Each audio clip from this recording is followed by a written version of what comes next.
भारताचे एक सार्वभौम समाजवादी धर्मनिरपेक्ष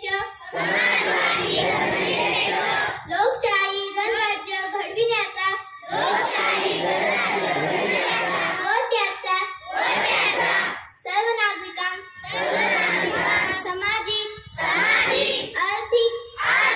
व राजनैतिक न्याय विचार अभिव्यक्ती विश्वास श्रद्धा व उपासना यांचे स्वातंत्र्य दर्जाची व संधीची समानता निश्चितपणे प्राप्त करून देण्याचा आणि त्या सर्वांमध्ये व्यक्तीची प्रतीक्षा व राष्ट्राची एकता आणि एकात्मता यांचे आश्वासन देणारी बंधुता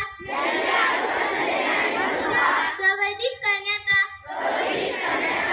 संकल्पपूर्वक निर्धार करून